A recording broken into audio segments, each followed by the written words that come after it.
So it's been 10 days since the allegations against Neil Gaiman came out, and with every day they get more believable and more disturbing. If you want a detailed breakdown of the allegations themselves, this is not the video for that. I haven't watched the podcast myself. I've just read things that other people have told me. But it is clear to me, even if not every single little component of these allegations lines up, that wrong has been done by Neil. Even if some of it was consensual, as Neil claims it is, the fact still remains that he has essentially admitted to using his influence to get two women much younger and much less powerful than him to give him what he wanted. And based on more stories that have come out in the days since the article dropped, this has been a pattern that has been going on for some time. In light of these allegations, I just kind of feel like a massive sucker. When I was in high school, I had a theater teacher who did not sexually abuse me, but he emotionally abused and manipulated me and a lot of other people. And the thing about this teacher is that it took me a really, really long time to recognize him for what he was, because he was so good at making himself seem so kind and empathetic and progressive and wise. He made us all think he'd hung the moon. That's what he did. And now with all the stuff that's come out about Neil, I just see so many of the same patterns of manipulation and just think, oh my god, have I fallen for it again? Am I just going to keep falling for it? And with so many of Neil's victims being his own fans, I can only imagine that they must have felt this times 100. Another thing I think a lot of us have been feeling is so incredibly used. Here's the thing. Neil Gaiman was not really on that much of a pedestal for me. Like, I thought he was a good person. I had a lot of admiration for his work. I wasn't nearly as big a fan of his as I was of David and Michael. I'd only read and watched Good Omens and the TV show of Sandman. Obviously, I'm on Tumblr, so he was part of my life in that way. But the fact is that even if Neil himself wasn't that important to me, something he created is absolutely inextricable to who I am. The seemingly progressive auteur using advocacy for marginalized groups as a distraction from terrible behavior is unfortunately a tale as old as time. And I think that's one of the really specific things that makes this situation so heartbreaking, is that so many people, myself included, realized they were queer because of Good Omens, or had it be another big part of their journey in that way. And now we look at that work, we look at that advocacy that meant so much to us, and we think, was this all just a ploy so you could sleep with more barely legal goth girls? I mean, for heaven's sakes, no wonder he's so active on Tumblr. It's full of his type, young alt women who think he's God's gift to writing. Something I haven't really seen anybody mention yet is that I think a really big canary in the coal mine for this situation was Douglas McKinnon's departure. He has quite a few tweets about being a sycophant and performative empathy, and it's really clear in hindsight who those tweets are about. And now we get to one of the main things I wanted to talk about in this video, which is where David and Michael come into play in all of this. A lot of people are understandably really, really worried about how David and Michael are going to respond, worried that they haven't responded. We all know David and Michael to be kind, to be empathetic, to be dedicated advocates. And because of Neil, a lot of people are worried that this situation is going to shatter their image, not only of Neil, but of David and Michael too. They think that if season 3 goes on completely as planned, and Michael and David are on the surface of it willing to work with Neil, that we will have to let go of them too. Right out of the way, I wanted to talk a bit about a sort of knee-jerk reaction a lot of people, myself included, had to these allegations, which is, now you can't trust anyone. It's only a matter of time before something like this comes out about Michael, before something like this comes out about David. I don't think we necessarily have to worry about that, and here's why. Neil had rumors of creepy behavior going around for years. People saying you should avoid working for him, avoid talking to him at conventions, things like that.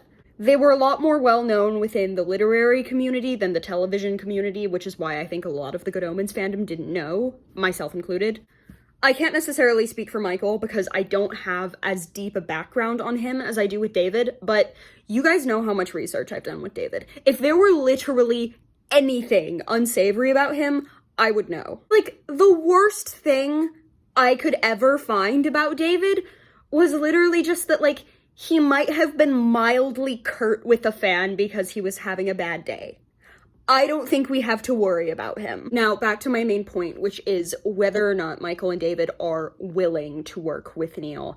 And what I wanted to say is that I don't think that you should let Michael and David's response, whatever it is, dictate whether or not you still continue to engage with them emotionally and artistically, because this situation is so much more complicated than a lot of people seem to think. First of all, Michael and David are both fathers of daughters. I cannot imagine a world where they are not repulsed by the things that have come out about Neil.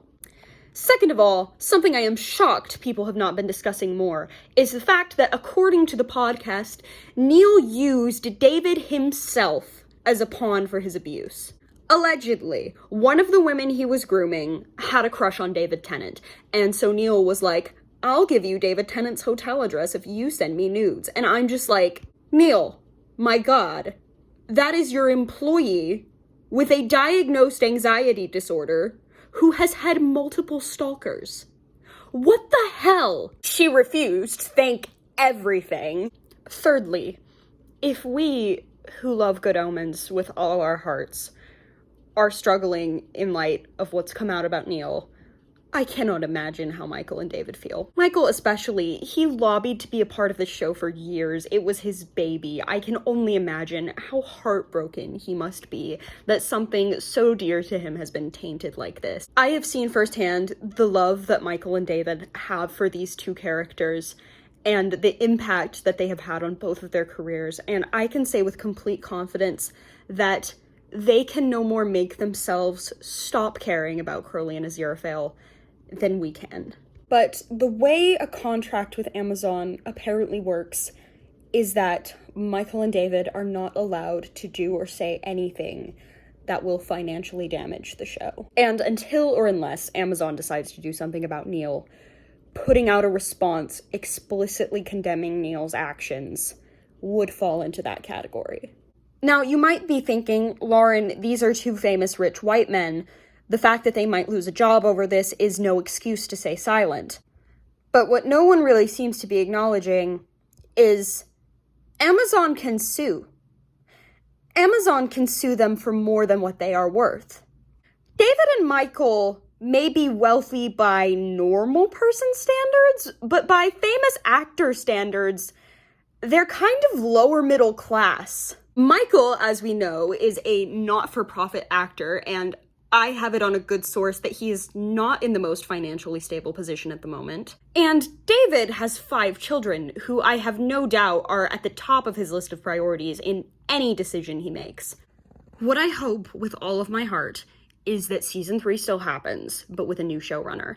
That way, the story gets to be finished, Michael and David and the whole rest of the cast and crew get to keep their jobs, and Neil is still held accountable in some capacity. However, if that does not happen, and we never get any sort of response from David and Michael, know that that is probably not their fault. If David and Michael continue this show with Neil as the showrunner, I like to think that they would be doing it not out of loyalty to him, but out of loyalty to the fans and the beautiful community that we have created around this work. The last thing that I want any of us to be feeling in regards to this situation is guilty. The only person who should be feeling guilty is Neil. None of us are to blame for what he did, and I don't think we deserve to be punished because of one man's terrible, terrible actions. However, I also absolutely don't think the show should continue with no repercussions. If it does, and if Neil is still showrunner, I personally will not be able to keep myself from watching it, but I will probably find some alternative means of doing so that does not involve financially supporting it. That's about it. I really just wanted to put out a more fleshed out response to the events of the past couple of weeks. I love this community. You've been so good to me, and I really, really hope that this doesn't destroy everything we've worked so hard to build together.